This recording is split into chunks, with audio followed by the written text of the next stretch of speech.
안녕하세요. 시대의 양심, 마성의 중독성 대체 불가 정봉주의 정치쇼 정봉주입니다. 자, 즐거운 화끈하게 시작하는 월요일입니다.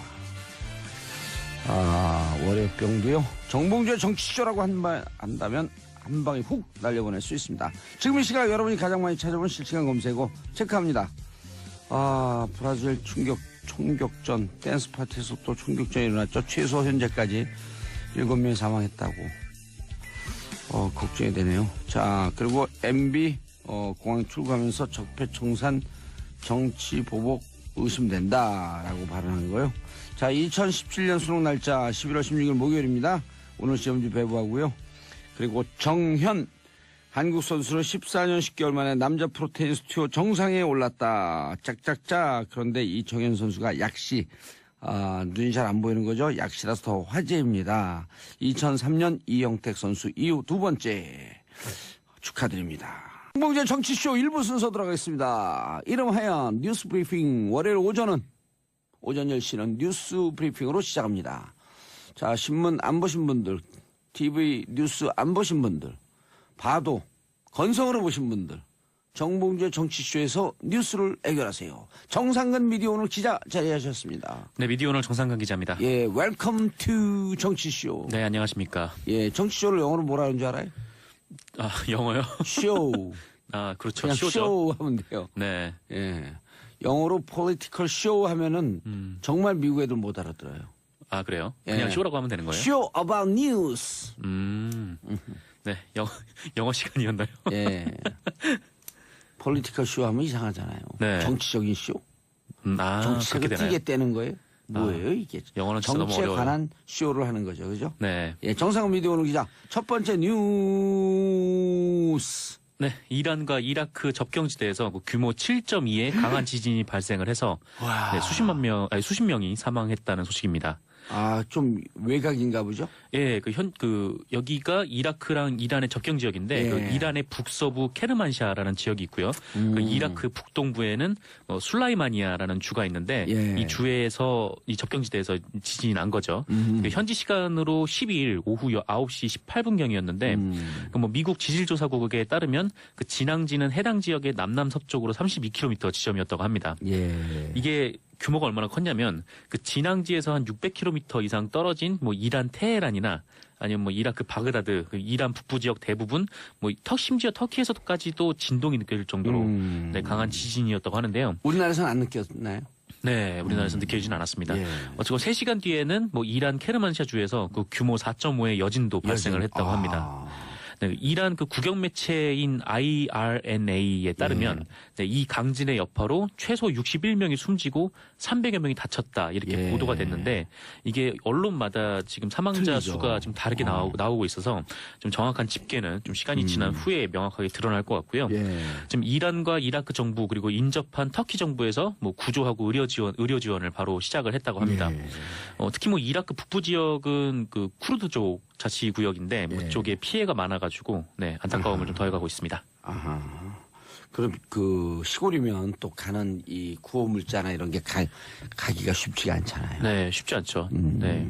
하지만 헬기를 동원을 했다고도 예. 하고 지금 터키에서는 피난민도 지금 한 수만 명이 이룰 수도 있다라는 보도가 나와서 예. 지금 야전 침대라든지 아니면 텐트, 침낭 이런 것들을 긴급하게 네, 지원을 하고 있는 중이라고 합니다. 예, 알겠습니다. 자, 두 번째 뉴스. 네, 한중 정상회담이 지난 11일 베트남 다낭에서 열렸습니다. 예. 문재인 대통령하고 시진핑 중국 국가주석은 정상회담에서 사드 문제를 다뤘는데요. 예. 양국 입장 차이는 사실 큰 변화는 없었다고 합니다. 예. 네, 시진핑 주석은 여전히 한국의 사드에 대한 책임 있는 자세와 결정을 촉구를 했고, 문재인 대통령은 그 사드 배치가 중국을 겨냥한 것이 아니다라는 기존 입장을 재확인했는데, 다만 3노 정책을 지난번에 강경화 장관이 발표했잖아요. 네, 그리고 하고 중국이 받아들이는 것 같더니 또 문제가 됐나요? 문제가 됐다고는 볼 수는 없고, 근데 이 얘기를 오랫동안 하긴 했다고 해요. 그러니까 이미 배치된 사드가 포대가 있잖아요. 예. 이 포대에 대해서 시진핑 국가주석은 책임 있는 조치를 해야 되는 거 아니냐라고 얘기를 했고, 빼라는 얘기? 네, 그렇죠. 문재인 대통령은 이게 중국을 겨냥한 것이 아니기 때문에 예. 어쨌건 그런 입장은 기존과 같은데, 다만 한 가지 좀 차이가 있다면은 이 문제는 이 문제고 예. 일단 한중 교류 협력은 정상 궤도로 올리겠다라는 의견을 예. 합의를 이루었습니다. 한중 교류는 정상적인 수준으로 오르겠다. 네. 올리겠다. 아예 뭐 불씨가 꺼졌다, 사드 문제 불씨가 꺼졌다라고 얘기를 할 수는 없지만 그래도 일단 이전의 관계가 좀 회복될 가능성이 좀 높아진 거죠. 관광객도 막 들어오기 시작하고 있어요. 네, 뭐 보도에 따르면은 뭐 유커라고 하죠. 이제 중국 관광객들이 다시 명동에 뭐 붐볐다고 하는데 뭐 이와 함께 뭐 한중 간 북핵 문제를 대화를 통해서 평화적으로 해결하자는 데에도 입장을 좀 모았고요. 아하. 네, 어쨌건 뭐 관광이나 교류 협력도 더 강화를 해나가기로 했습니다. 의미 있는 그 회담이 됐네요. 네, 의미가 있는 회담이 됐죠. 어쨌건 사드 문제 이후에 지속적으로 중국이 뭐 사실상의 보복 조치를 취했었지 않았습니까? 근데 그렇죠. 어쨌건 이 문제가 외교적으로 풀린 셈이 돼서 좀 좋은 성과를 거둔 것 같습니다. 완전히 풀렸다고 볼 수는 없지만 점차 풀려가고 있는 추세다. 네, 뭐 앞으로도 계속 기대가 되는 거는 뭐 다음 달에 문재인 대통령이 중국 방문을 하기로 이게 약속을 했고 또 문재인 대통령이 또 시진핑 주석을 평창 동계올림픽 때 초청을 했대요. 근데 거기에 대해서 시진핑 주석은 최대한 노력을 해보겠다 이렇게 답했다고 합니다. 두 정상이 그 입장 차이가 있으면 이렇게 하면 돼요. 그 평창 이런 데 와갖고 동계올림픽 때 둘이 쇼트랙 시합을 하는 거예요. 문 대통령하고 시진핑 주석이요? 예, 그래갖고 이긴 사람 말 따르기. 네. 그냥 어차피 선수들이 대결을 하는데 뭐.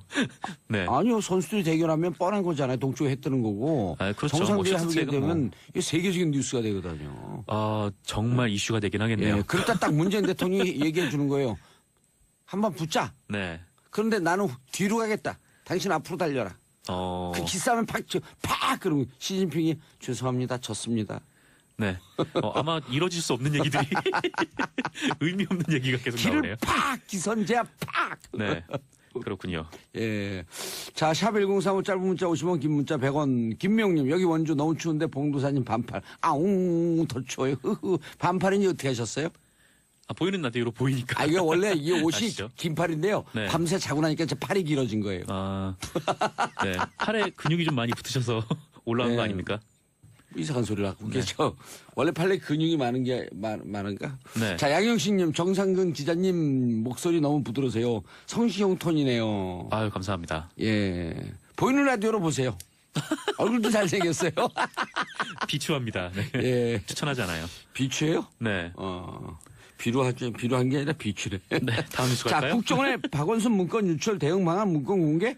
네. 이게 뭐예요? 이 박원순 문건이라고 있었잖아요. 예. 그 이명박 정부 당시에 원세훈 국정원이 그 박원순 서울시장과 관련해서 비방하는 내용의 문건을 만들어서 심리전단에 배포를 했고 이 심리전단은 온오프라인을 통해서 박 시장을 비방하는 활동을 펴온 이른바 이제 박원순 제안 문건을 말을 하는 겁니다.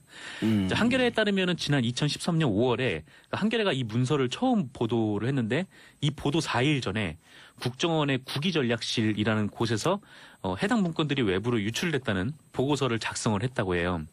그러니까 유출이 돼서 이 문건을 외부에서 문제를 삼을 경우에 우리는 어떻게 대응을 하자. 이렇게 대응을 하자라는 시나리오를 짰다는 겁니다. 진짜 이러려고 너무하지 않아요, 진짜 이게? 네, 진짜 쓸데없는 문건을 만들고 그 뒤로도 쓸데없는 일을 계속 세금으로 한 거죠. 세금으로. 네. 정상근 기자와 제가 낸 돈으로. 그렇죠. 세금 열심히 꼬박꼬박 내는데. 세금이라 그러면 추상적이었고 감이 안 와요. 네. 내 돈으로 이래야 돼. 내 돈으로. 그렇죠. 그러니까 지금 청취자 여러분들의 주머니에서 돈을 빼서 그 돈으로 이제 PC방 가서 댓글 달고 있었던. 주머니에 돈, 그런 지갑도 꼴이죠. 돈 살살 뺐어요. 이렇게 살살. 그렇죠. 네. 열심히 세금을 납부한 사람들만 화나는 일인데 이 보고서 내용이 더욱 한심한데요. 그래요? 네. 이 대응 방안 시나리오가 3가지로 나눠져서요. 1단계에는 국정원 문건이 아니라고 부인하는 방안.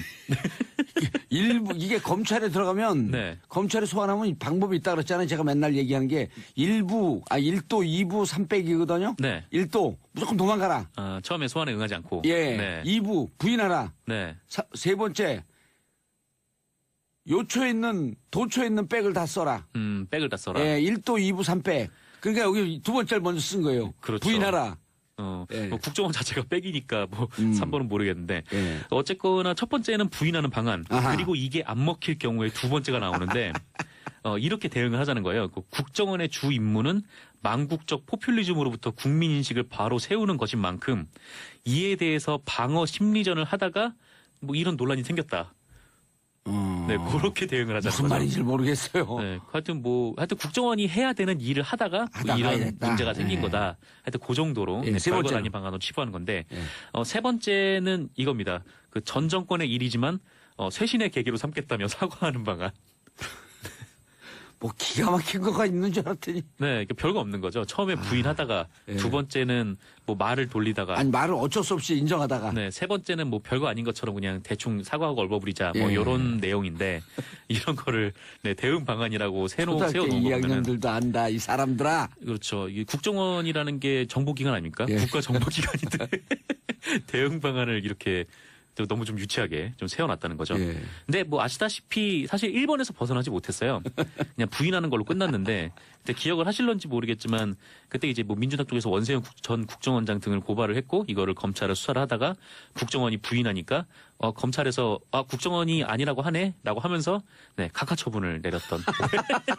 그래서 뭐 이번까지 가지도 못했고요. 그냥 일본에서 네, 국정원 마무리됐습니다. 검찰 지난 정권 때 무슨 일을 했는지 다 알아요 우리가. 네, 그렇습니다. 앞으로 좀 청산을 해야 되는 일들이 많죠. 국정원이 아니라 그러네. 근데 카카.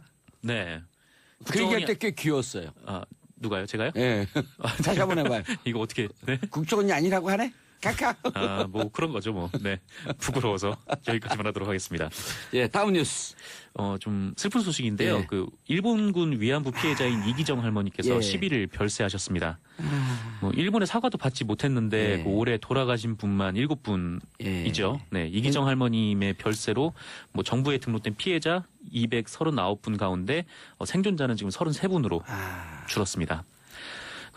예. 239명 중에 33명, 206명이 벌써 돌아가셨네요. 네, 많이 돌아가셨죠. 네. 할머님은 1925년 충남 당진에서 태어나셔가지고요. 네. 그 1943년 그 일본 군인의 옷을 세탁하는 일이라는 거짓말에 속아서 아유. 네, 싱가포르와 미얀마의 일본군 위안소로 끌려가셨고 가족들조차 이 사실을 몰랐다고 합니다. 네. 그 해방 뒤에 한국으로 돌아오셨고요. 그 서울에서 허드렛 일을 하다가 다시 이제 고향으로 돌아가셔서 네. 내려가셔서 할머님의 아버님께만 이 사실을 알렸고 그 이후로 좀 뇌졸중을 앓고 계셔가지고 네. 좀 정부에서 이런 위안부 피해자 분들을 네, 파악을 하고 뭐 지원을 해주는 사실도 몰랐다고 해요. 그래서 2005년 좀 뒤늦게서야 가족들의 신고로 할머님이 일본군 위안부 피해자로 등록이 되셨고요. 예. 네. 그렇게 이제 사시다가 네, 향년 92세로 예. 네, 고단한 삶을 마감하셨고요. 그 빈소는 당진 장례식장 2호실에 마련이 예. 됐습니다. 오늘이 이제 발인이죠. 네, 예. 발인이고 그 당진 시민장 형태의 연결식을 네, 9시 30분에 치를 예정이었는데 아마 예. 치렀을 것 같고요. 그리고 나서 이제 천안의 위안부 피해자 묘역에 이제 안장이 될 계획입니다. 아유, 이걸 국가 정책으로 생각하지 말고 한 여성의 일생 삶으로 보게 되면 가슴 미어지잖아요. 이런 일 미어지죠. 하고도 참 그러니까 이걸 위안부라고 하면 안 돼요. 네. 성노예라 그래요. 전쟁. 그렇죠. 전쟁 성노예. 네. 정말 화가 나는 거는 예. 얼마 전에 청와대에서 트럼프 대통령이 왔을 때 그 위안부 할머니 피해자 예. 오셨지 않습니까? 그래서 트럼프 그랬죠. 대통령이 이제 예. 안 왔는데 일본 정부에서 2015년에 위안부 합의를 했는데 왜 이렇게 하느냐라는 항의 예. 같은 거를 했어요. 그래서 그거를 보면 이런 잘못된 합의가 아직까지도 뭐 위안부 피해자 분들의 좀 예. 상처가 뭐 다듬어지지도 않았는데 정부에서 빨리 선언해야 돼요. 그때 2015년 네. 합의 무효다. 네. 합의 무효다. 그리고 합의도 아니에요. 그렇죠. 각자 합의도 아니죠. 입장 발표한 거예요. 각자 입장 발표한 거 퉁 없던 거예요. 합의문도 없는데요. 예, 그러면 네. 퉁 치는 거야. 퉁 없어. 그렇죠. 뭐 그렇게 해야 예, 됩니다. 그럼요. 그리고 정책, 정부 뭐 이런 게 복잡한 것 같잖아요. 네. 제가 또 한때 국회의원 했던 사람 아니에요. 그냥 퉁 맞아요. 치면 되는 그렇죠. 거예요. 가볍게 네. 퉁.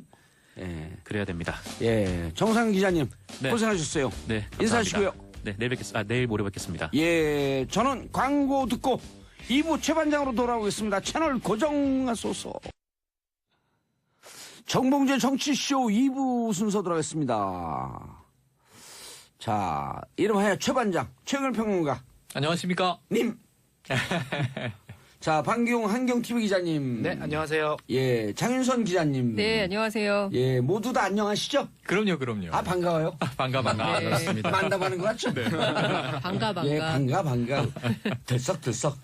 기분이 좋아서. 왜 기분이 좋은지 모르죠? 네, 그럼 혼자만 반팔 입으셨어요. 아니, 그러니까요. 월요일 날 이 새로운 또 인생이 시작하는 거 아니에요, 일주일 동안. 그렇죠. 예. 이게 외국 나갔다 오면요. 네. 내가 네. 맨날 그러는데 외국 나가면 한 인생이 거기서 끝나서 다시 새로운 인생이 시작되는 거예요. 그게 환생했다고 생각하면 너무 기뻐요. 공간 이동. 예. 그때 말씀하셨던 거 갑자기 생각이 나네. 도깨비 드라마 그때. 생각난다. 네. 문을 열면 다른 나라 나오고 막 이런. 그래서 해외 나갈 때도 근데 한 일주일을 생각해 보면 진짜 한 인생이 지나가는 것 같아요. 부모님 저기 좀 읽어주세요 댓글. 몸 좋다고 올라왔나요? 보이는 뽀빠이요, 뽀빠이. 뽀빠이. 자, 김은영님, 우왕, 봉도사님, 훌륭한 팔뚝 멋지다. 난 팔뚝에 훌륭한 팔뚝이라고 참았어요. 저는 훌륭한 선생님. 훌륭한 훌륭한 팔뚝. 국회의원. 훌륭한 팔뚝. 제가 어제 우리 집사람하고 샴페인 한잔하면서 밤에 아주 근엄하게 이렇게 얘기했어요. MB, 참 사람을 슬프게 만들었다. 우리 이렇게 사랑하는 사람을 가족과 띄워놓고 아무리 자기의 정치적 목적이 있다고 할지라도 1년 동안 감옥에 넣는 MB 참 너는 사람을 슬프게 했다. 그래서 내가 한마디 했죠. 넌 나에게 모욕감을 주었어. 명대사죠. 네. 그래서 우리 위안부 방금 전에도 얘기했는데 위안부 할머니도 한 인생을 생각하면 얼마나 슬퍼요. 이번에 돌아가신 분. 예, 슬픔 그 자체일 뿐만 아니라 저는 사실은 여전히 일본이 사과하지 않고 있잖아요. 그리고 어디 독도새우 그다음에 이용수 할머니 오셨다고 초대했다고 해서 그것 때문에 발끈해가지고 그걸 관방장관이 항의래요. 기자 브리핑을 항의를 하고 말이죠. 자기들이 그동안 했던 과거사에 대해서는 정말 10원어치도 반성도 안 하면서 예. 그 행사에 대통령 행사에 초대하고 독도새우가 뭐 이렇게 다 똑같은 새우인데 거기에 그렇죠. 이렇게 발끈을 하고 그래요. 정말 그러니까 이해할 수가 우리- 없어요. 예. 바로 반박을 했죠. 그래도 잘 잘라낸 것 같아요. 뭐 네. 왜 우리 일에 그렇게 간섭할 필요 없다고 이렇게 바로 입장을 그렇죠. 냈으니까 네. 저는 잘했다고. 아니 그럴 때 생각해요. 이제 멋지게 이런 논평 한번 해봐야 돼. 청와대 대변인 딱 와갖고 네. 일본 너나 잘해 이렇게 딱 네. 너나 잘해 딱 한번 그러면은 외교 분쟁 생겨서 안 되고요. 점잖게 얘기를. 너나 잘해 이러면은 결례죠. Watch yourself. 아 영어로? 영어는 감정이 좀 틀리잖아. 그러니까. 예, 영어 그러네요. 우리는 확 너나 다르네요. 잘해 Watch yourself 하면 너 조심해. 자 장윤선 기자님 네. 이명박 출국 재밌는 기사.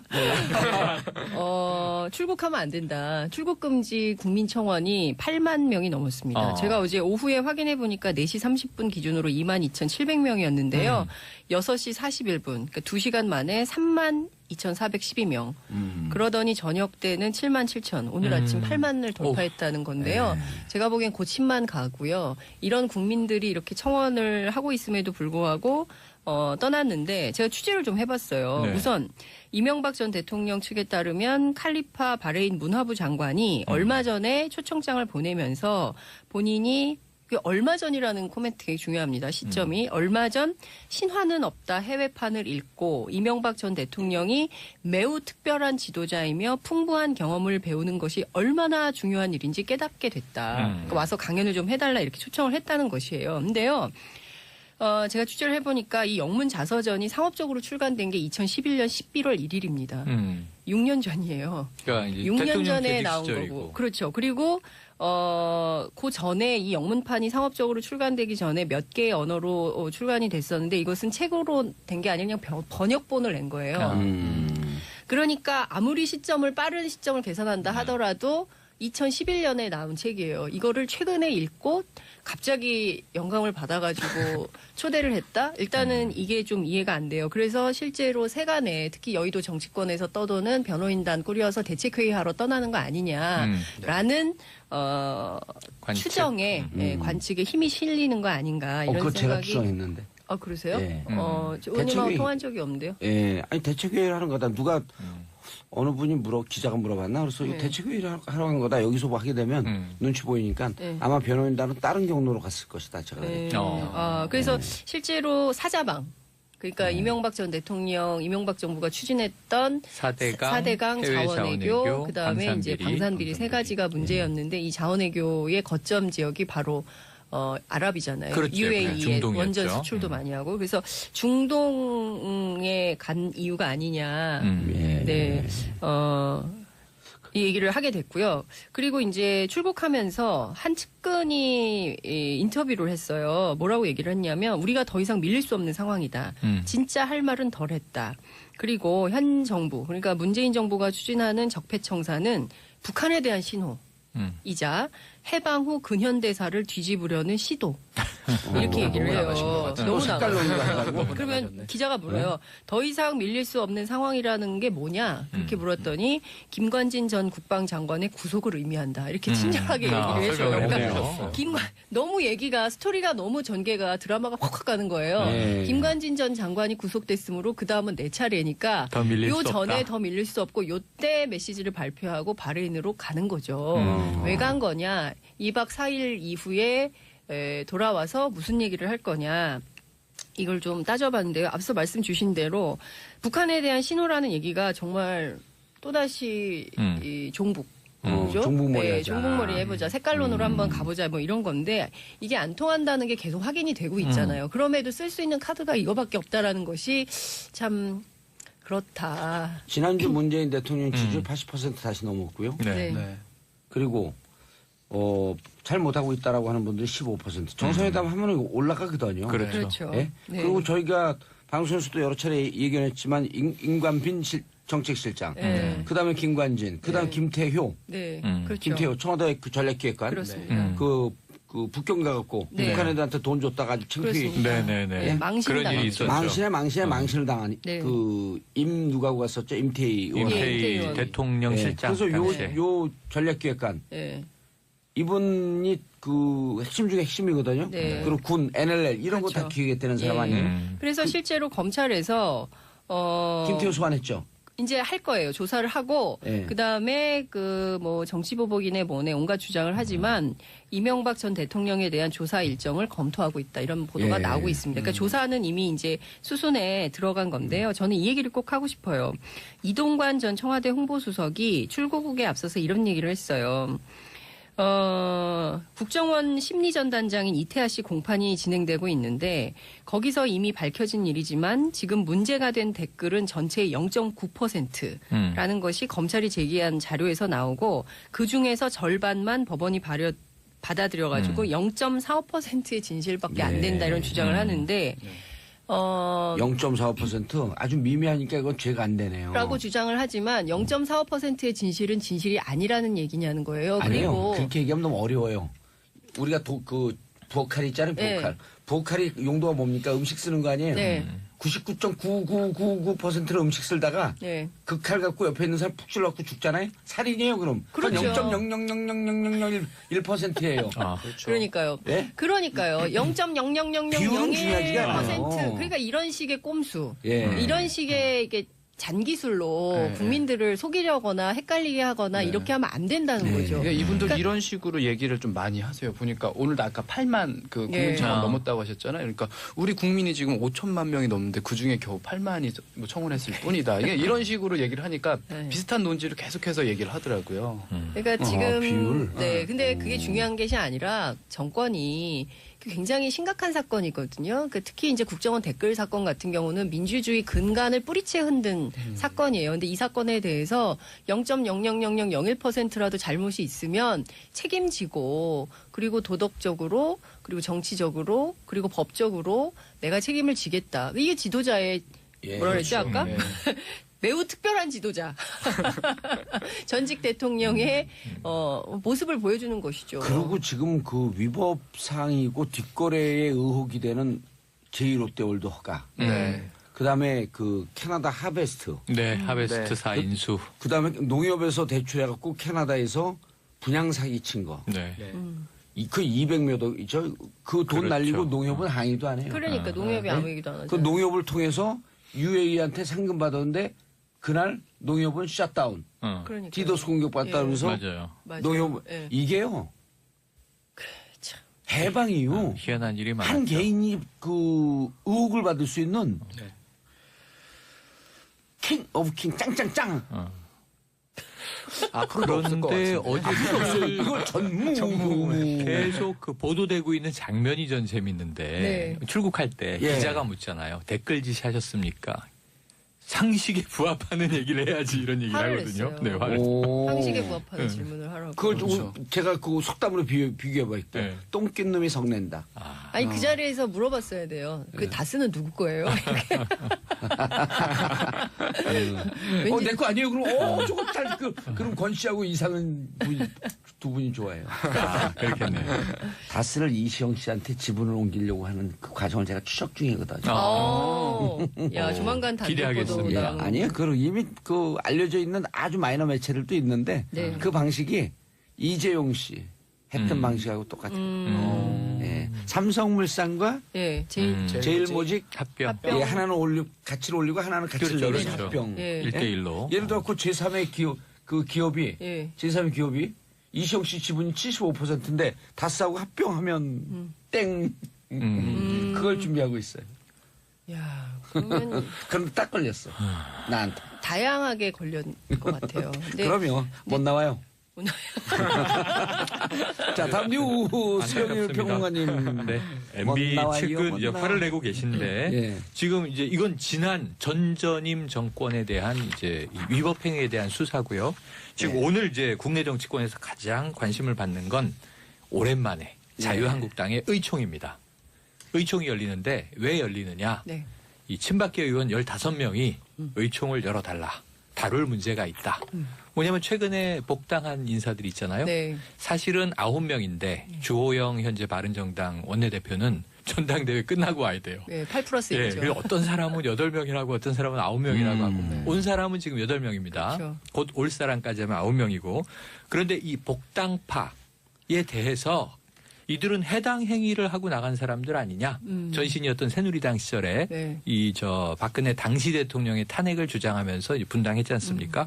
근데 해당 행위자들을 다시 복당시킬 때는 최고위원회에 의결이 있어야 되는 거 아니냐. 그러니까 이제 이런 주장을 하면서 지금 의총을 요구했는데 그렇다면 결국 이제 이 바른정당에서 돌아온 의원들에 대해서 징계를 할 것인지 뭐 어떤 치리를 할 것인지 이 문제를 논의하자는 거예요. 근데 이게 친박계 의원이 발의했기 때문에 친박계의 이제 저항이기도 하고 어찌 보면 역습이기도 하고 그럼 홍준표 대표는 어떤 입장을 취해야 되느냐. 지금 아직도 이 자유한국당 내에 박 전 대통령에 대한 출당만 처리돼 있고 친박계 청산 안 되고 있잖아요. 그렇죠. 정원 최경환. 네. 네. 지금 이 안에서 자유한국당 이제 116석 되는데 지금 3분지계가 이루어진 거예요. 홍준표 대표파. 네. 그러면은 지금 복당파가 홍 대표를 좀 밀어줄 줄 알았는데 지난번에 신고식 혹독하게 치르면서 네. 김무성 의원하고 또 이제 신경전을 벌였단 말이에요. 그 호락호락하지 않을 것이다 서로. 여기 또 친박계는 아직도 이 당내에 또아리를 틀고 있는 겁니다. 이 3파전이 어떻게 전개될 것인가. 홍준표 네. 대표가 이런 얘기를 했어요. 김무성 걔는 이익 집단일 뿐이다. 맞아요. 아니 그런 분들은 왜 받아요? 그러니까 집단을 말이에요. 받아야지. 그러니까. 아니 근데 그거 받아놓고 홍준표 대표는 친박도 이익 집단이라고 그랬어요. 응. 그러니까 친박도 이익 집단이고 무대계도 이익 집단이고 본인만 정치 집단인가 봐요. 본인도 많이 왔다 갔다 하시지 근데 않나요? 지금 제가 보기에는 그 다음 달에 자유한국당 원내대표 선거가 있거든요. 그러니까 그때 이제 그 이른바 친홍과 무대계가 함께 해서 김성태 의원을 밀고 있고요. 그리고 친박 쪽에서는 뭐 홍문종 의원 뭐 등 해가지고 여러 누구죠? 그 옛날에 원내대표 맨날 나왔 이주영 의원. 네네. 뭐 이제 이런 사람들이 경쟁을 하고 있는데 이제 그게 오늘 찌그럭버그럭 그 난리가 날 네네. 것이고 사달이 나겠죠. 그리고 이제 12월에 원내대표 경선까지는 어찌됐든 이제 함께 가겠지만 그 원내대표가 바뀌고 난 다음에는 또 큰 변화가 있겠죠. 지방선거 공천을 앞두고 엄청 싸울 거예요. 그리고 오늘 의총의 향방이 어쨌든 굉장히 그렇죠. 귀추가 주목되는데 네. 여기서 재밌는 것은 이 홍준표 대표는 원외 대표입니다. 네, 원외인사. 맞아요. 의총에 들어가지 네. 못해요. 그래서 또 누가 대리전을 치를 것이냐. 한 오늘 명밖에 이제, 없어요. 네, 친홍계. 그렇죠. 그래서 오늘 어쨌든 이 3분지계의 네. 전초전이 네. 폭풍전야로 이제 벌어질 것이다. 예. 한번 관전해 보시죠. 원내대표 관심이 높네요. 원내대표 누가 될 것인가? 그렇죠. 그럼요. 예. 김성태 예. 의원을 무대계와 친홍계가 미는 거예요. 그러니까 이제 그 이른바 이제 비박이라고 할 수 있죠. 예, 그렇죠.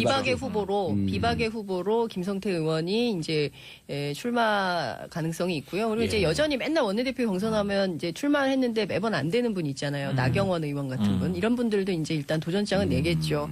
근데 이제 어느 개판인지는 잘 모르겠어요. 예, 네. 알겠습니다. 판교 기자님, 성심병 갑질로. 이게 많은 분들이 이제 뉴스를 접하시고 화도 많이 나시고 했던 저도 사건인데 못 접했어요. 못 그럼 접한 사람을 간략하게 말씀드리고 계속해서 후속으로 얘기가 나오고 있거든요. 이게 핵심은 이런 겁니다.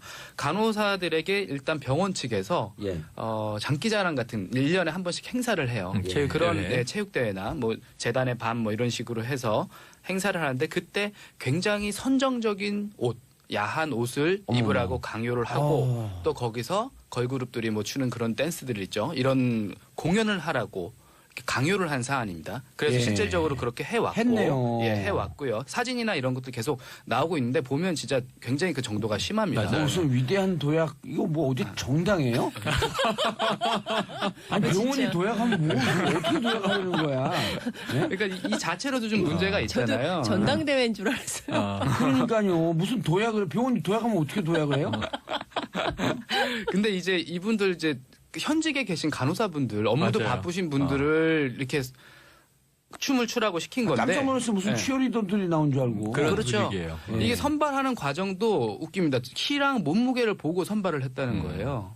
그러니까 지금 현직에서 아니, 지금 병원의 간호사를? 의료 행위를 하는 신규 간호사들 분들을 더군다나 연차가 높지 않은 분들, 그러니까 자기 목소리를 쉽게 내지 못하는 그런 간호사들을 상대로 예. 이런 식으로 강요를 했던 거죠. 그러니까 이분들은 나올 수밖에 없는 거죠. 왜냐하면 또 의료계가 워낙에 또 위계 서열이라든지 이런 것들이 좀 심하지 않습니까? 그 사회 자체가. 이렇게 됐는데 이분들이 이렇게 열심히 일한 만큼 수당이라도 제대로 챙겨줬느냐? 그것도 아니라는 거예요. 그러니까 뭐 낮 근무를 마친 간호사들을 밤 뭐 새벽 시간까지 춤을 추라고 연속시키라고 하고 한 달 가까이. 그 다음 날 그건 새벽 근무를 무조건 또 추가 하라고 하고. 노동이에요. 그렇죠. 추가 시간외 수당을 적용을 해서 지급을 해야 되는데 그런 것 자체를 지급을 안 했고요. 근데 성심병원이 많잖아요. 어디 성심병원? 다섯 개. 네, 다섯 이게 개. 뭐냐면 일송재단 산하예요. 예. 네, 그래서 일송재단 산하에 이 한림대 병원이 5개가 이게 연합 체육대회를 1년에 한 번 하는데 그렇죠. 예. 다 거기서 모여서 이런 합니다. 일이 벌어진 겁니다. 아니, 그러니까 성심병원은 어디 성심병원이냐고요? 여러 군데죠. 여러 군데에서 강동 다 이제 중심도 간호사분들이 있고, 또, 예. 아, 다섯 이게 군데에서 같은 연합으로 재단이에요? 같은 오. 일송재단이라는 재단에서 운영하는 5개 병원입니다. 그러니까 한림대 부속 병원들인데 네. 옛날에 이제 성심 대학하고 이제 합쳐지면서 성심병원들이 예. 성심이란 이름을 그냥 유지하는 데도 있고 한림대 병원, 한림성심병원 이렇게 이제 흔히 부르죠. 그렇죠. 그런데 이제 이게 여러 군데 있는데 5개 병원 연합인데 일송재단 소속이다. 일송재단 예, 그런데 소속. 문제는 저희가 깜짝 놀란 건 병원 관계자가 몰랐다 이렇게 얘기를 해요. 이 예? 행사에 무대에 올라와서 해마다 지금 여러 네. 해째 벌어지고 있는 일이었는데 몰랐다. 그렇죠. 뭐 강요하거나 이런 사실을 알지 자세히 못해. 확인해 볼 예, 텐데 못했다. 강요는 없었던 것으로 안다. 내년부터는 안 하겠다. 개선하겠다 이랬는데 국정원이 간호사들은 일단 부인하고 보게? 간호사들은 울며 불며 네. 수치스럽다. 그러니까 못하겠다. 정말 이랬다는 거죠. 이게 전형적인 직장 내 성희롱 사건이고요. 이게 집단 성희롱. 집단 집단 성희롱. 성희롱이고 예. 그다음에 그렇죠. 이게 성상품화인 거예요. 그러니까 그렇죠. 여성을 성질이 젊은 문제입니다. 여성들을 무대 위에 올려놓고 희롱한 거거든요. 근데 이런 건들이 너무 많아요. 그러니까 제가 브랜드 미용실 있잖아요. 네네. 그런 데들도 이런 행사를 해요. 체인이 그래서 많이 있는. 예, 행사를요. 그리고 굉장히 힘들잖아요. 12시간, 13시간씩 일을 하고 음. 또 추가 노동으로 이런 걸 시키는 거예요. 그리고 각 매점 지점마다 경쟁시키고 아 근데 그 지점 그 브랜드 미용실도 한번 이런 문제가 있었죠. 있었어요. 예, 아니, 지금 한번 성심병원, 예, 성심병원인데 예. 성심병원 5개 연합이라고 하는데 네네. 네. 그걸 우리가 3부에 밝혀줘야 될 것 같아요. 명단 공개해줘야 돼요. 왜 이런 그 불이익을 주고 이런 문제가 되고 있는데 성심병원이라고 주위에 또 다른 성심병원도 있어요. 이상한 있어요. 피해자 나와요. 있어요. 2차 있어요. 피해자. 그러니까 네. 여기 5개 병원 어디 딱 얘기를 해줘야 돼요. 몇 개 있죠. 강남. 아니 좀 이따가 예. 이 이후에 왜 지금 강동, 하려고 해요? 예. 이렇게 감질나게 해놔야 계속겠죠. 예? 네네. 5개가 어딜까?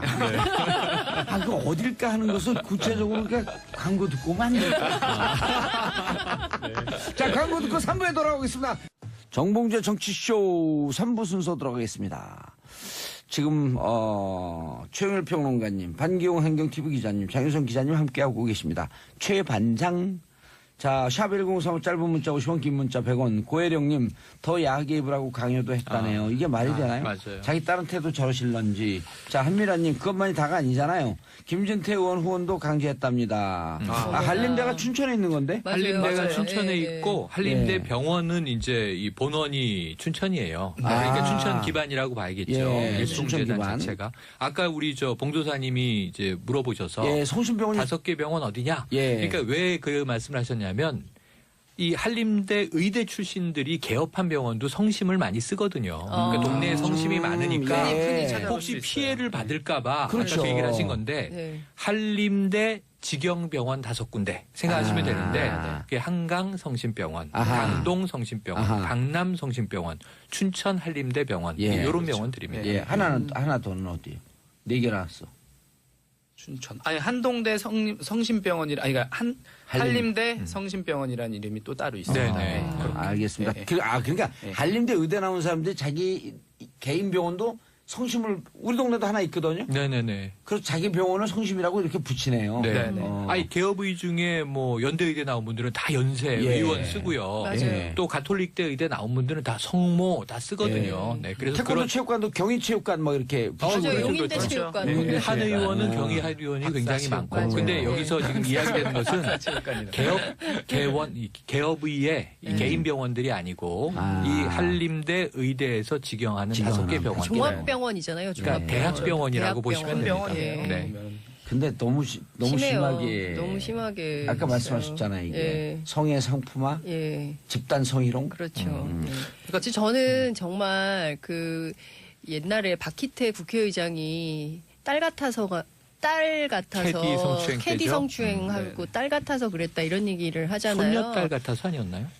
딸 같아서요. 그게 어떻게 딸 같아서. 딸 가진 손녀딸 아빠 나이인 입장으로는 좀 분노가 그 네. 얘기를 들으면 지금도 화가 나요. 결혼했어요? 예. 그렇게 지금도 정말 화가 납니다. 아. 그러니까 딸 가진 부모들 입장에서는 정말 도저히 용납할 수 없는 행위를 한 이번에 거죠. 이 병원 사건 같은 경우는 보면 이것도 전형적인 갑을 관계에서 맞아요. 생기는 그런 문제거든요. 이게 단순히 이제 지금 이 성상품화 문제뿐만 아니라 더 계속해서 얘기가 나오고 있는 게 각종 의료용품이 좀을 간호사들이 자비로 구입했다라는 그런 어머나. 제보도 있고요. 아. 예, 이런 부분들이 계속 최근에 이제 국정감사에서 한림대 그 강동 성심병원이 200억 원대 임금을 체불했다 이렇게 아하. 제기가 되기도 했죠. 그러니까 여러 가지로 이제 문제가 혼재가 돼 있는 그런 아니, 상황입니다. 대학병원인데 왜 왜 이러죠? 그래요, 진짜. 아까 우리 문자도 잠깐 보내주셨는데 김진태 의원실에 또 후원금을 강요. 강요를 했는데 이 병원의 수 간호사가 직접 뭐 카톡이라든지 메시지를 보내서 10만 원씩 뭐 후원을 해라라고 김진태 의원을 후원해라. 강요를 했고 지난해에는 김진태 의원실에서 작성한 후원금 안내문을 병원 내부 메일로 이렇게 게시를 해서 보냈다고 해요. 일부 간호사에게. 그래서 아마 강원도 성관위에서도 이런 부분에 대해서 문제가 있다고 경고 조치를 내린 걸로 알고 있습니다. 예. 아니 경고만 해야 되나요? 저는 이게 어쨌든 강제동원인 거잖아요. 후원금 알선 행위죠, 사실은. 아니, 그렇죠. 그래서 기부금품모식 규제법에 위반되는 거 지난달 아니에요? 국정감사에서 문제가 된 게 아까 강동 이제 이 저 한림 네. 성심병원 네. 얘기인데 200억 원 임금 체불. 네. 근데 뭐냐 하면 일찍 출근시켰다는 거예요. 1시간씩. 맞아요. 그럼 네. 이제 수당을 지급해야 줘야 되죠. 마땅한데 안 네, 줬다는 거고 병원 관계자가 그때 뭐라고 얘기를 했냐면 저희 병원은 출퇴근 기록이 없습니다. 이렇게 얘기를 해요. 이게 말이 안 되는 야, 얘기거든요. 말이 안 되죠. 그러면서 병원은 62억 원의 체불은 인정을 했고 이건 다 주었다. 근데 이제 200억하고는 차이가 있잖아요. 140억 정도 차이가 요거 있네요. 11월에 보건복지부에서 이 대책을 발표하겠다고 얘기된 사안이에요. 국감에서. 그 노조 없나요? 그런데 노조 있겠죠. 그런데 이 부분에 대해서 이제 이 집단 성희롱 문제 또는 갑질 문제, 네. 직장 갑질 문제 같이 합쳐서 보건복지부가 대책을 강하게 내줘야 한다라고 보는데 네. 지난 12일 일요일에 보건복지부 입장이 뭐라고 나왔냐면 대한병원협회에 협조 공문을 보내서 이런 일이 없도록 조치하겠다. 그래서 이게 공문으로 협조를 요청할 사안이냐. 그렇죠. 아니면 조사해야 되는 거 아니냐. 저희 이거 노동부가 네. 직권 또 타 조사해야 병원도 조사해야 되는 거 아니에요. 그래서 여가부도 나서야 일 된다고 덕후 김장겸 보고요. 사장 있는 MBC 노동부에서 부당노동 행위로 소환했고 조사했잖아요. 체포 네. 영장도 예, 발부했었죠. 체포영장 네. 발부했고. 이만큼 부당 노동 행위 어떻게 했어요? 그러니까 공공의 힘이 적극적으로 네. 개입해서 문제 해결을 해야 되는데 너희들끼리 알아서 풀어. 뭐 그리고 협조 공문 보내고 이걸로 해결되지 않는다는 것은 아마 공무원들이 너무나 다 잘 그렇죠. 아실 텐데 예. 이런 식으로 사실상 손 놓는 것은 문제가 매우 심각하다고 볼 수 있죠. 당국에서 제대로 이제 미진하니까 네. 실제 이제 시민단체가 새로 또 창설을 했어요. 예. 이게 직장갑질 119라는 이 단체가 만들어져서 어허. 이 안으로 지금 이 제보들이? 예, 성심병원뿐만 아니라 관련된 이제 그 갑질 직장 내 쏟아진다고 부당한 일들이 하는군요. 계속해서 지금 수백 건씩 쏟아지고 있다고 합니다. 아이고. 그런데요. 대한간호사협회가 회원 인권 보호를 위해 인권센터를 설립기로 오늘 오전에 나온 뉴스인데요. 네. 근데 이게 복지부에서 저렇게 손을 안 대면 노동부에서 부당노동행위 혐의로 네. 네. 의심이 있다 해갖고 조사할 수 있지 않나요? 지금 제가 보기엔 세 군데가 예. 관할 부처입니다. 우선 네. 보건복지부가 그렇지. 주무부처가 되고 말씀하신 대로 고용노동부도 고용노동부도 되고 같이 나서야 되죠. 또 하나 여성가족부도 여성가족부. 나서줘야 될 네. 문제예요. 김영주 장관님 모시고 있는 노동부 직원들이요. 알려주세요. 다시 듣게 해갖고. 노동부에서도 좀 손을 쓰라고. 제가 문자 보낼게요. 예. 왜냐면 이게 노동부도 관여해야 될 이게 일이에요. 그럼요. 이게 간호사의 심각한 전문성을 위배한 거고요. 네. 이거 한 달 준비시키느라고 새벽 근무, 밤 근무하는 간호사들이 예. 환자에게 집중할 수 없었다면 그 전문성을 그렇죠. 해친 거고요. 네. 그 갑질이니까 노동행위, 부당노동행위가 되고요. 그동안에 의료사고 안 난 게 이게 천만다행이네. 성희롱이면은 또 예. 이제 여성 문제가 되겠죠. 예. 알겠습니다. 다음 뉴스 박정희 동상 논란. 요거, 예. 요거 조금 역사적으로 묘합니다. 내일이 박정희 전 대통령 탄생 100주년이에요. 11월 14일. 100년 된 날이에요. 그런데 원래 12월이 대선 예정이었잖아요. 그렇죠. 올해. 원래였으면 이게 탄핵 쪽이 대선이 아니었으면 예. 그래서 많은 이 당시의 야당, 구야당 인사들이 선거 쉽지 않다. 하필이면은 이 박정희 이 탄생 100년. 이거 좀 어떤 이벤트가 벌어질까. 근데 지금은 이제 시대가 달라졌습니다. 완전히 달라졌는데 제가 조금 전 상암동에서 출발해서 거기에 박정희 기념 도서관이 있거든요. 그 앞에 지금 어르신들이 많이 모이셨어요. 빨간 베레모에 군복 입은 분들이 모이셔가지고 복장은 바뀌지도 않고. 박정희 동상 기증식을 한다는 거예요. 동상은 만들어져 있어요. 네. 원래 예정이면 이게 광화문에 세워질 예정이었어요. 그런데 이왕 만들어진 동상을 박정희 기념도서관 상암동에라도 세우자. 지금 이 얘기를 하면서 기증식을 하겠다고 하는 건데 문제는 이게 서울시 관할인데 조례상 심사를 거쳐야 되거든요. 네. 행정적으로. 그런데 이제 그 심사가 열려서 타당하다라고 허락이 떨어져야 놓을 수 있는 건데 예. 어쨌든 11월 14일 중요하다. 그러면서 지금 이제 시위가 벌어지는데 엄청나게 많은 이제 군복 입은 어르신들이 내일 아니에요, 내일. 내일입니다. 제가 세 보니까 오늘 오전에 한 20여 분 정도 모여 네. 계시더라고요. 마포에 있는 시민사회단체들, 그다음에 정의당, 그리고 마포 민주당 이렇게 그 지역 활동가들 있잖아요. 네. 정치인들도 계시고 이런 분들이 3m 높이의 그 박정희 동상이 세워지는 것은 4.2m래요. 네, 4.2m인가요? 네. 3.3m인 줄 알았더니 지금 저희 너무 높은 세종대왕상과 비슷하게 그러니까 비슷한 그렇게 길이에요. 높은 네. 동상을 세우는 것에 대해서 반대 운동하고 세우지 못하도록 하겠다. 감시 운동 철저히 하겠다. 네. 뭐 이런 얘기도 하더라고요. 봉도사님 어떻게 생각하십니까? 저요? 네. 왜 동상을 세워요, 근데. 북한도 아니고. 저 위쪽에서 하는 걸 왜 그렇죠, 그래요? 그렇죠. 구미에 가면 더 큰 동상 있잖아요. 그렇죠. 네. 앞에서 있죠. 네. 그러니까 이전에 그 아니, 노무현 김일성 대통령 동상하고 이렇게 두 개 대비한 사진이 언제 올라왔는데 맞아요, 맞아요. 너무 무섭- 부끄러워서 혼났어요. 그러니까요. 그 예전에 노무현 대통령 그 흉상 조만하게 만들어 놓은 게 있었는데 네. 이거 설치하는 거 두고도 굉장히 큰 논란이 있었고 설치를 하려고 할 때마다 너무나 크게 반발들을 해서 결국은 설치 제대로 못하고 몇 년 동안 창고에 막 묵혀놓고 이런 적도 있었거든요. 네.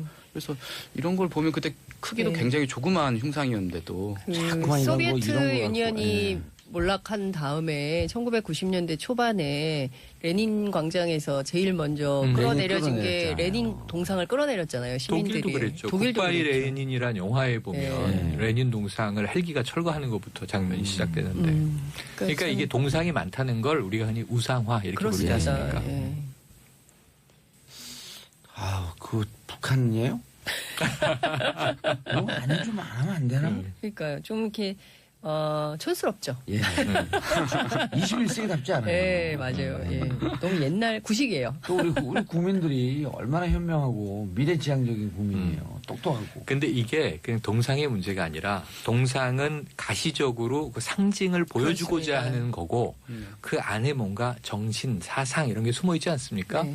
그런데 기념관의 내용이 좀 문제가 되고 있는 것이 자, 이 기념관은 기념하는 거예요. 그러니까 이제 있는 역사를 기록하는 겁니다. 공과가 같이 들어가야 되겠죠. 그런데 문제는 뭐냐면 이제 5.16 군사 쿠데타를 혁명이라고 소개하는 대목들도 있는 것으로 알려져서 아직도 이게 예, 지금 해결이 이건 안 역사관의 왜곡 계속 좀 이제 문제가 되는 것 같습니다. 그러니까 예. 이명박 전 대통령이 근현대사 전체를 뭐 되돌리려고 하는 것이다라고 주장하는 것이 저는 그냥 나온 워딩은 아니라고 생각을 해요. 그래서 사실은 이 지난한 역사 외교 국정 교과서 문제 뭐 이런 문제들도 정말 잘 들여다보고 깊이 있게 관찰해 볼 포인트가 있다고 생각합니다. 알겠습니다. 장 기자님. 네. 다음 뉴스. 사드 문제가 또다시 정상회담 테이블에 올랐다. 예, 그렇습니다. 오늘 우리가 일부에서 잠깐 얘기를 했는데요. 네. 조금 더 깊게 쑥. 네. 그 10시부터 아마 문재인 대통령이 리커창 총리하고 얘기를 할 텐데요. 회담이 있죠. 예, 회담을 했을 텐데 지금 아마 끝났겠죠. 근데 어찌됐든 사드 배치 문제 때문에 한중 관계가 굉장히 극단에 치달았는데 그랬었죠. 최근 보면 상당히 해빙 무드를 맞고 있어요. 그리고 이제 중국 관광객들도 한국에 들어오기 시작했고요. 예, 오고 있고요. 그리고 이제 더 많은 기업들의 이 자유로운 경제 활동 이런 것들이 가능해질 것 같고 특히 이제 화장품 뭐 이런 여행 이런 분야에서 확장이 될 것 같은데요. 어쨌든 지난 주말에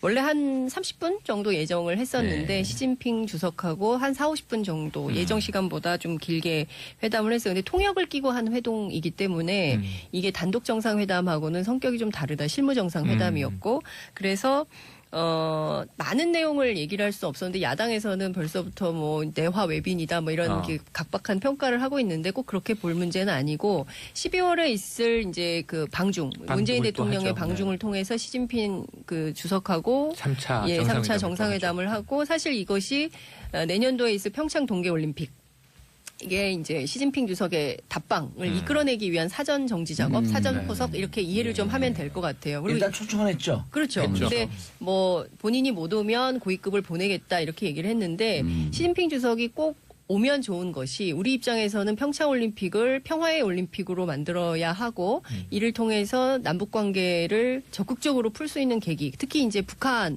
선수단이 오거나 응원단이 오거나 뭐 이렇게 해서 분위기를 좀 만들어야 되거든요. 그러니까 중국이 오면 훨씬 더 수월해지는 거거든요. 이미 선수단 파견의 의사가 있다고 북한이 한번 뉘앙스는 풍겼죠. 근데 또 이제 언제 바뀔지 그러니까 모르니까요. 북한의 이 올림픽위원회가 NOC인데 네. 장웅 부위원장 네. 이 뭐라고 얘기를 했냐면 지난번에 와서는 쌀쌀하게 네.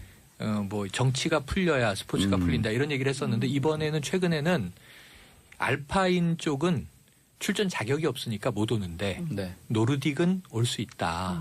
자력으로 출전 자격권을 따기 위해서 최선을 다하겠다. 이런 얘기를 했죠. 뉘앙스가 좀 달라졌네요. 그래서 이제 저는 어찌됐든 이 에이펙 그리고 아세안 플러스 3 이 회의는 다자 외교 무대이고 문재인 대통령이 중요하게 강조한 물론 이제 한중 관계 사드 이것도 중요하지만 문재인 정부가 신남방 정책을 강조했다는 점도 우리가 좀 주의 깊게 봐야 될 것 같아요. 그러니까 그렇죠. 아세안 시장을 열겠다. 중국 그다음에 우리가 미국 이렇게 의존도가 강했는데 이것 이외에 아세안 시장을 열어서 균형 외교를 다각화, 그러니까 북쪽으로는 중국과 러시아, 남쪽으로는 아세안까지 확장해서 새로운 외교 무대를 만들겠다는 것은 그동안 없었던 발상이거든요. 그래서 이것에 대해서는 우리가 평가를 좀 해야 된다고 보고 특히 동남아의 한류 영풍이 굉장히 크잖아요. 그래서 이 시장을 적극적으로 활용해서 이를테면은 균형 외교 기틀을 갖추는 것 이것도 굉장히 이제 중요하다고 볼 수 있을 것 같고요. 특히나 보수 정권 맨날 이제 북한 인권 얘기하잖아요. 그런데 우리 고위급 관계자가 중국 고위급 관계자를 만나서 탈북민의 인권 문제를 처음으로 언급을 했어요. 그러니까 그동안 보수 정권에서 맨날 말로는 그랬지만 중국 눈치 봐가지고 한마디도 못했던 게 바로 탈북민 인권 관련된 건데. 북한에 중국에 있는 그렇죠. 탈북민. 예. 그렇죠. 중국에 있는 탈북민들이 우리로 오겠다. 그 사람들의 의사가 중요한 거 아니냐. 인도적 지원을 하려면. 그래서 그 사람들이 한국을 원한다고 하면 중국이 적극적으로 검토해 달라라고 대놓고 얘기를 한 거예요. 통으로 얘기했네요. 처음으로 얘기했어요. 한 번도 보수 정권에서는 얘기를 못했어요. 그렇기 때문에 저는 이 점이 굉장히 눈에 띄는 점이고 이것은 평가를 할 만하다. 그러니까 무슨 얘기냐면 할 말을 하는 정권이라는 거죠.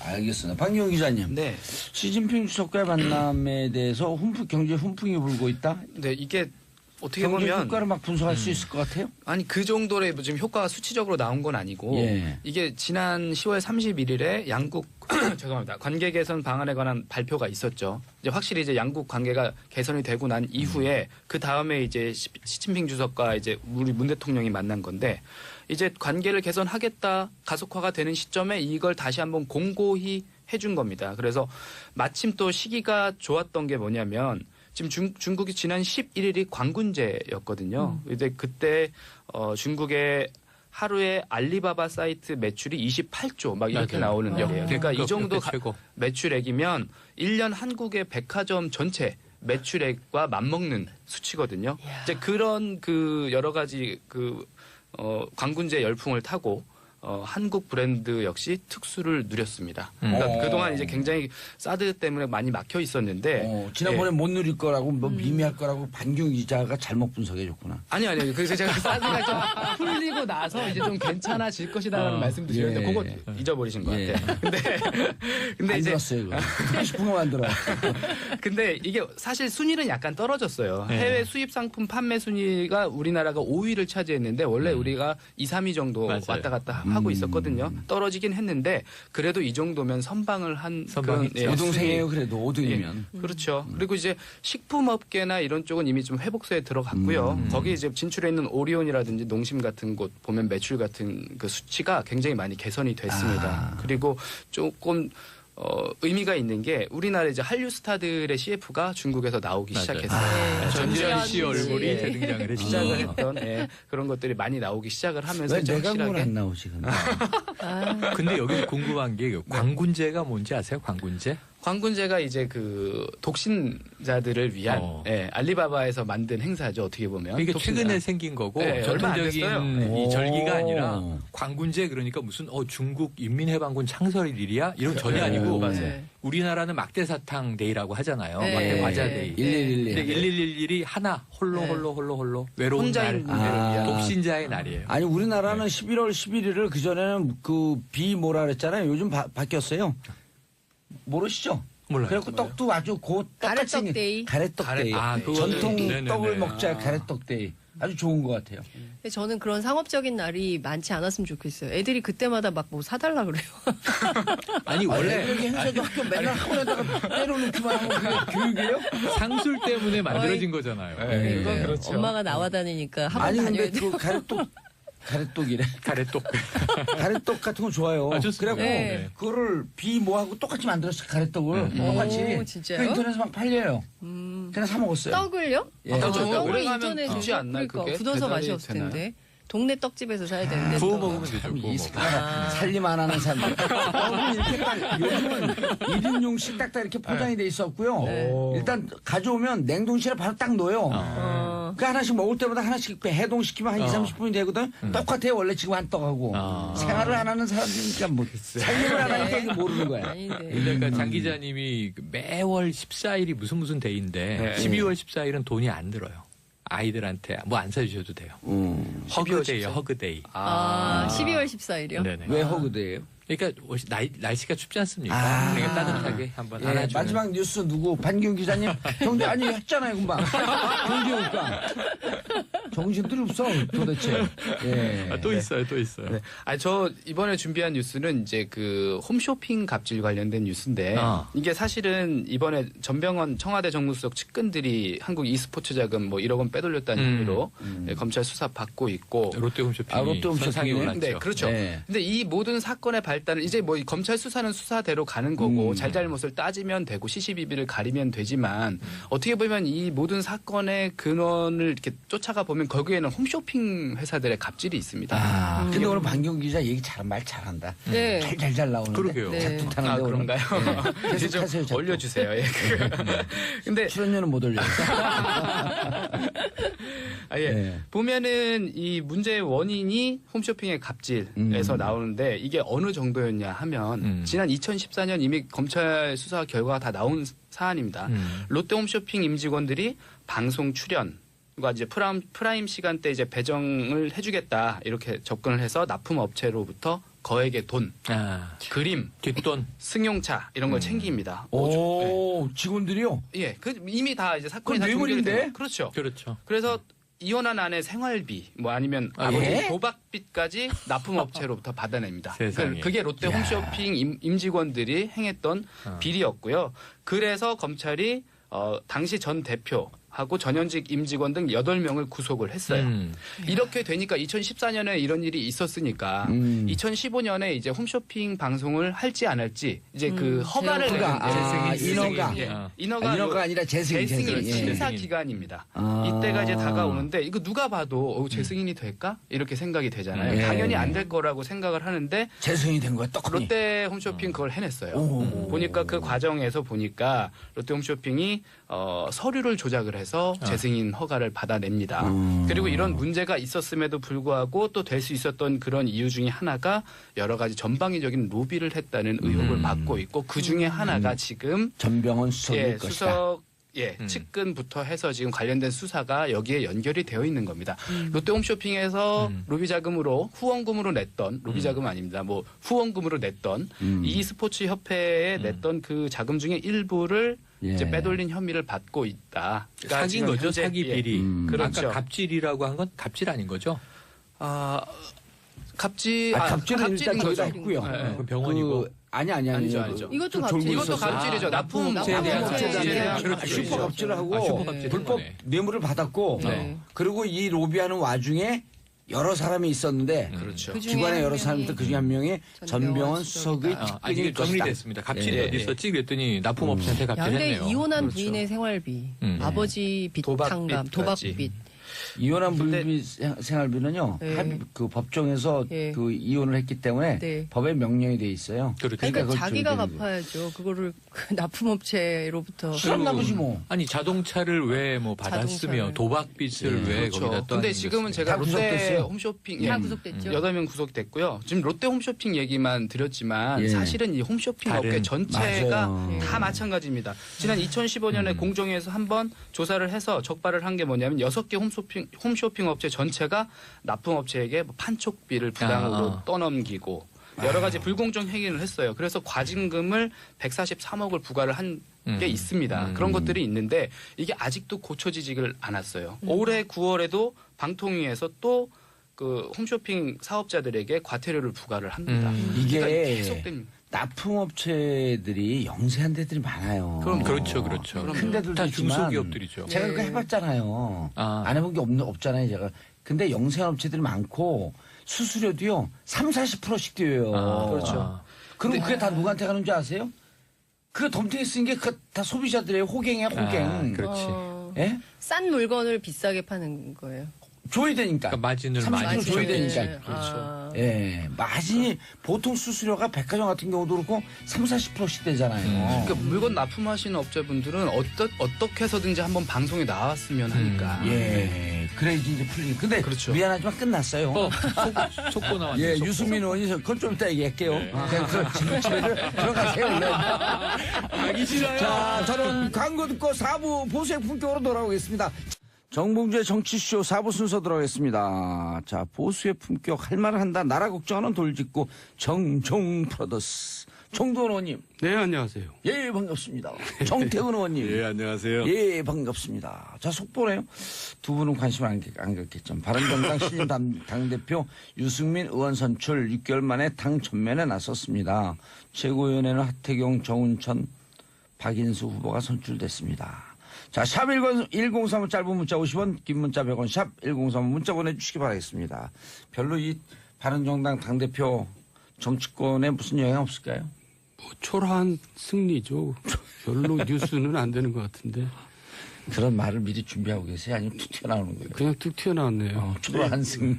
이거는 다 예상했던 결과여가지고요. 예. 그리고 또 최고위원 두 분 그 낙선하신 분들은 또 원외고. 예. 그래서 거의 최고위원들까지 누가 될 건가가 이미 다 정해져 있었던 상황입니다. 예. 상대적으로 지금 보니까 조금 전에 찾아보니까는 하태경 의원이 생각보다도 많이 득표를 했어요. 23% 가까이 득표를 했으니까. 하태경 의원 요즘 하태경. 요새 하태경 몇 개 안 보이는 것 같아요. 예. 야당에서는. 그리고 포인트도 잘 잡아요, 얘기할 때 보면. 네. 예. 그러니까 옛날에 쇄신파라는 게 야당에 항상 있었는데 없어졌거든요. 예. 하태경 혼자서 그 역할을 하는 것 같아요. 자, MB 출국 메시지 어떻게 보셨어요? 뭐 짐짓 여유 있게 보이려고 애쓰던데 상당히 불안한 그런 느낌이 들더래요. 화면 다 보셨어요? 예.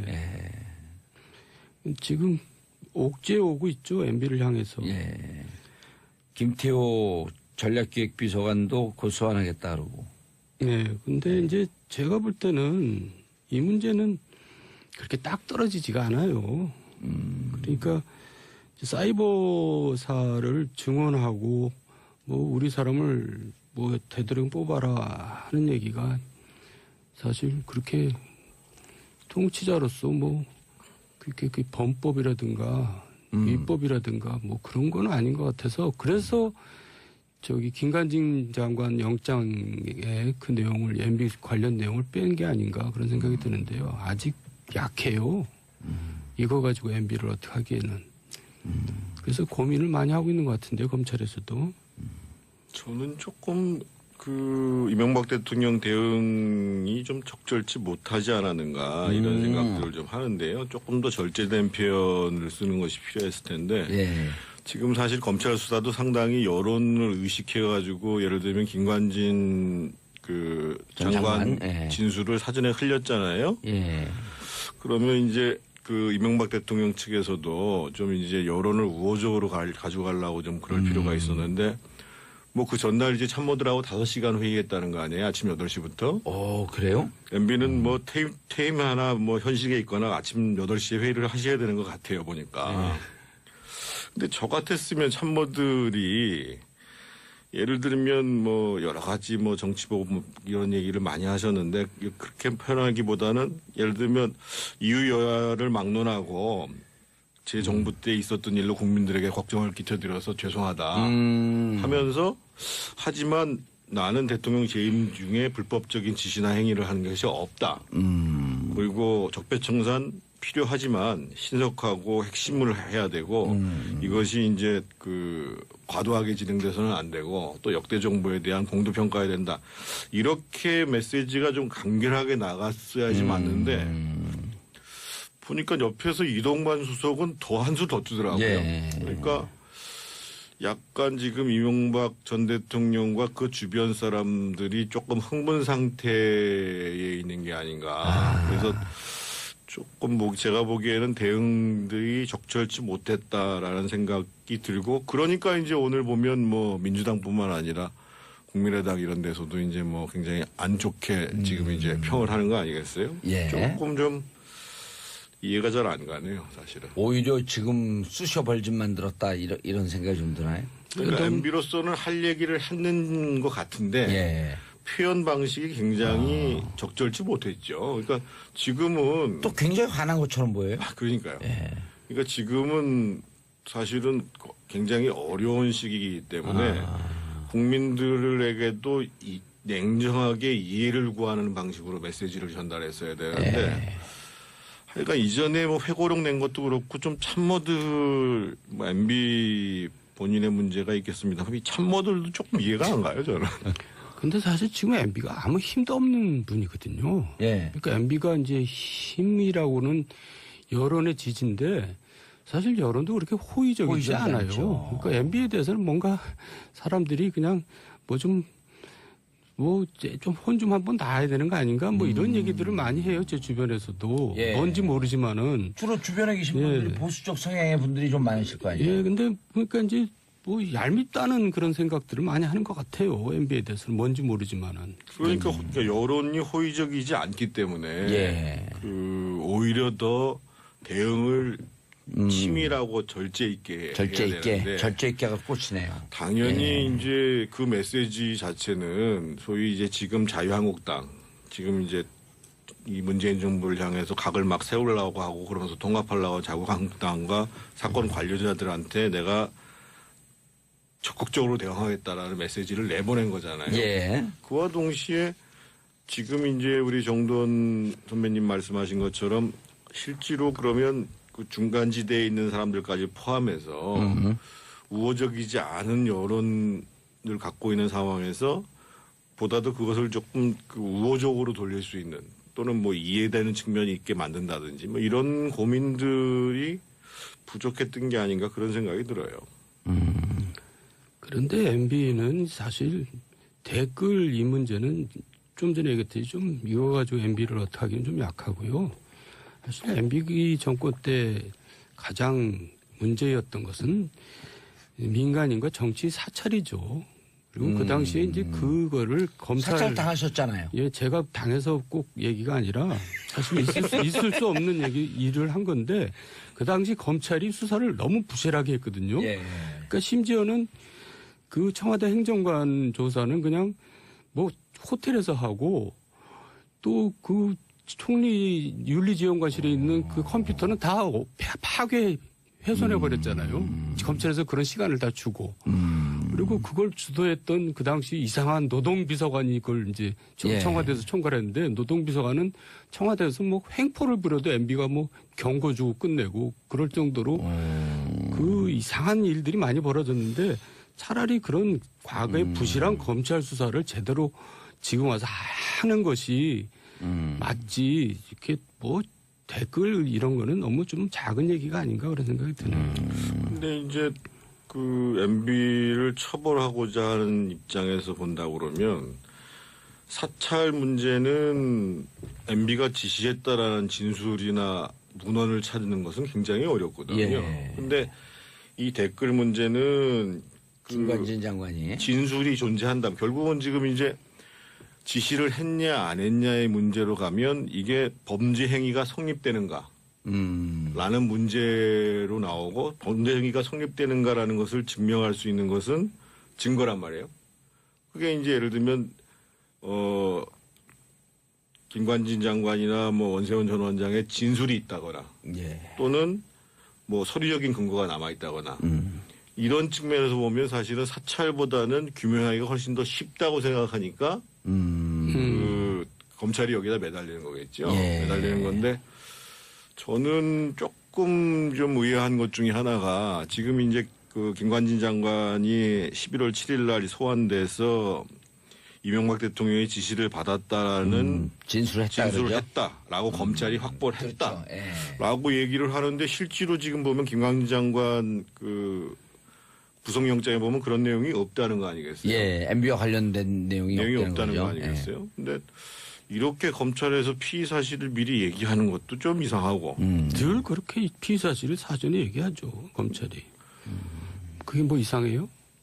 근데 저는 그 검찰이 지금 서울중앙지검의 240명의 검사 중에서 한 40%가 지금 이제 이 20건의 적폐 사건에 매달리고 있다는 거 아니겠어요? 근데 범법행위에 대해서 처벌하는 게 맞죠. 근데 맞는데 문제는 이미 이제 그 변창훈 검사장 자살 사건 과정에서 이 수사 과정에서 소위 적법한 수사 그리고 이제 피의자의 인권이 지켜지는 수사 이런 부분들은 당연히 해야 되는 거거든요. 이제까지 검찰이 그런 방식으로 수사를 한 것이 굉장히 적폐거든요. 근데 적폐적인 행위를 하면서 적폐청산한다. 이게 말이 안 되잖아요. 그래서 그런 식으로 하는 것이 관례였다라고 우리가 인정하는 것은 저는 바람직하지 않다고 봅니다. 그렇죠. 자, 군사이버사령부 요원 증원하라는 지시나 우리 사람 철저히 뽑아야 한다. 이게 VIP 강조사항이라고 지금 나왔다는 거거든요. 그러니까 대강 이제 느낌은 오는데 예. 딱 떨어진 진술은 그렇죠. 아니라는 딱 거예요. 그렇지 진술은 댓글을 뭐 해라, 야당을 어떻게 해라인지 그런 얘기는 아니니까 이게 좀 애매하다는 거고 그래서 영장에서 빠진 것 같고. 다음 수사 대상에서 어떻게 보세요? 김태효 대외 전략기획관 청와대 그리고 외교 안보 라인의 MB 핵심 측근이다. 이렇게 알려준 거 아닌가요? 지금 이제 조금 전에 말씀하신 내용이 이제 2012년 3월 10일 날 소위 이제 국방부에서 작성했다는 이제 사이버 사령부 관련 BH 협조회의 결과 문건. 예. 거기에 이제 두 가지의 대통령 지시사항이 있었다는 거고 그 지시사항이 이제 증언하라는 것과 우리 편 잘 가려서 뽑으라는 것. 근데 그 회의를 주관한 사람이 김태호 대외전략 기획관이죠. 이전에는 예. 대외전략 비서관이었다가 이제 2012년 말년에 이제 승진을 했죠. 그래서 이제 검찰에서 이제 김태호 전 기획관을 뭐 15일경에 이제 소환을 한다. 예. 이렇게 얘기를 하는 건데. 15일경이요. 저는 결국은 이제 그 문건 자체로만을 가지고 MB가 불법적인 지시를 했다라고 하기는 어렵고 결국은 김관진 장관이나 김태호 기획관이 어떻게 진술하느냐에 따라 가지고 상당히 이제 결과가 좌우되지 않겠는가 이렇게 생각되는데 한 가지 제가 조금 여담입니다만 김관진 장관 구속을 보면서 저는 조금 사실 좀 마음이 아팠어요. 왜냐하면 이분이 이제 그 전북 임실 출신이거든요. 그렇죠. 그리고 이제 DJ 정권 때 잘 나가기 시작했어요. DJ 정권 때 이제 육군 전략기획처 처장을 했고 노무현 정권 때 합참의장을 했고 노무현 정권 때 이제 그 이전에 이 작전본부 합참의 작전본부 본부장을 했어요. 중장 때. 예. 그러면서 노무현 정권 때 이제 합참의장을 했어요. 이 양반이. 그러고 난 다음에 MB 정부 때는 이상희 장관이 된 다음에 누가 됐냐면 그 다음 기수를 넘어서 가지고 이 예. 김관진 장관이 아니라 김태영 장관이라는 분이 계세요. 예. 그러니까 육사 기수로도 한 달 후배고 합참도 그 다음에 합참의장 했던 분이에요. 28기죠 거기가 김태형이. 예. 예. 그 지금 이제 이 김관진 장관은 27기죠. 27기요. 남재준 25기. 아니 김관진 장관이 28기. 아 그래요? 예. 28기고. 예. 그래서 이제 사실은 김관진 장관은 공직에서 이제 끝났구나. 예. 라고 하는 상황이었을 때 무슨 사건이 터졌냐면 영평도 포격 사건이 터졌잖아요. 아. 그래가지고 그 당시에 이제 그 대응이 잘못됐다고 그래가지고 장관이 된 경우예요. 이제 강골이 필요하다 그래서 장관이 됐는데 맞아요. 예. 그리고 이제 박근혜 정부 때도 사람 못 찾다가 결국은 한 거거든요. 예. 아니 다른 사람 했다가 그 사람이 이제 검증에서 걸리니까 그래가지고 그런데 이 대기하고 사람이 있다가? 대기하고 있다가 된 게 아니고 정인우 씨하고 되게 친해요. 기억난다. 맞아. 예. 정유라가 이렇게 증언했죠. 예. 우리 아빠가 형 아우하는 사람은 관진이 아저씨밖에 없어. 이렇게 얘기를 했어요. 그러니까 정유라 박근혜 장관이. 정부에서 장관이 될 수 없는 사람인데 예. 정윤회하고 관계 때문에 이제 장관이 되고 안보실장까지 했으니까 관원은 타고난 사람이죠. 근데 안보실장도 사실은 세월호 사건 나고 예. 그 김장수 그 당시 실장이 어벙하게 대응을 하면서 예. 그러면서 경질되고 그런 다음에 안보실장이 된 거죠. 그래서 저는 뭐 제가 무슨 뭐 김관진 장관을 두둔하고 싶은 생각이 있는 건 아닌데 근데 이분 스타일로 봐서는 이분이 이제 예전에 연평도 포격이 있은 다음에 이제 장관 되자마자 지시사항이 뭐냐면 앞으로 북한의 공격이 있으면 상보에다 물어보지 말고 개멸적 타격으로 바로 가야라 예. 해가지고 1년 동안 아무 문제가 없었다는 거 아니겠어요? 선대응 후 보고 이렇게 그렇죠. 얘기했었죠. 예. 그래서 오히려 저는 제가 보기에는 김관진 장관 입에서 그 검찰이 원하는 답이 나오기보다는 오히려 지금 김태호 기획관 입에서 무슨 얘기가 나올지 그게 궁금하네요. 김태호 잘 아세요? 김태호 이 사람은 이제 북한 분계를 통한 흡수 통일을 주장하는 소위 극우적인 네오컨이거든요. 예. 근데 이제 뭐 성균관대 교수하다가 이제 캠프에 들어와서 이제 이렇게 청와대 들어왔는데 이 양반이 냄비에 대한 충성심이 얼마인가는 좀 저도 좀 별로 자신이 없네요. 그 문제에 대해서 언론에서 얘기하는 것을 좀 정정해야 되는데 언론에서 지금 2004년도부터 MB의 외교안보 교사라고 그랬는데 그건 아니잖아요. 제가 2005년도에 부시장으로 있었잖아요. 예. 그리고 이전에 한번 정돈 선배가 얘기했지만 그때 캠프라고 별게 없었어요. 그리고 그 당 2004년도에는 이분이 외교안보연구원, 지금 얘기하면 국립외교원 있잖아요. 외국영어 산하에 거기 교수로 있었어요.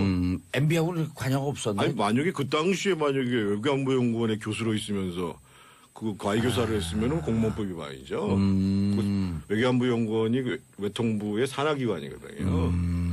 그래서 연이 언제 닿던 거예요, 그러면? 아마 캠프가 만들어지고 안국 포럼 시절부터 본격적으로 좀 한 거 아닌가 싶은데. 두 분들이 그렇게 잘 모르시면. 아니 그때 역할은 그렇게 크지 않았어요. 그때는? 그러다가 이제 사람이 없어서 그랬는지 이제 청와대에 들어갔는데 청와대에서 이 사람이 되게 뭐 이렇게 처신을 잘하더라고요. 그러니까 이제 저하고도 갖고 왔는데 저는 이제 완전히 그냥 연락도 안 하고 연락도 안 받고 그러더라고요. 어머. 자, 마지막 질문. 예. 이명박 대통령 전 대통령 돌아올까요? 물론 돌아오죠. 또 그 무슨 거기서 있겠어요. 근데 검찰 소환될까요? 예? 지금 이 정권에서 하고 있는 모든 적폐 청산의 최종 이제 피날레는 이명박 그 포털라인에 쓰는 거죠. 그래서 어떻게든지 저는 세울 거라고 생각합니다. 그런데 지금 딱 떨어지는 게 없어서 저는 구속까지 가기는 그렇게 쉽지 않다고 생각합니다. 이명박 대통령이 그렇게 만만치 않아요. 그러니까 이제 그 항상 빠져나갈 구멍을 다 만들고 일을 하는 사람이기 때문에 그렇게 꼭 집어서 뭘 구속시키기에는 간단하게 예측. 저도 쉽지 않을 거라고 봅니다. 그래서 검찰이 치밀하게 수사를 하지 않으면 그러면 쉽지 않을 거라고 봅니다. 알겠습니다. 오늘은 좀 짧게 하시고. 네, 그럴까요? 네. 자, 두 분 인사하시고요. 네, 수고하셨습니다. 다음 주에 또 뵙겠습니다. 비 오는데 조심들 하시고요. 날씨 추워졌습니다. 키스의 I was made for loving you. 사랑하게 됐어요. 저는 내일 오전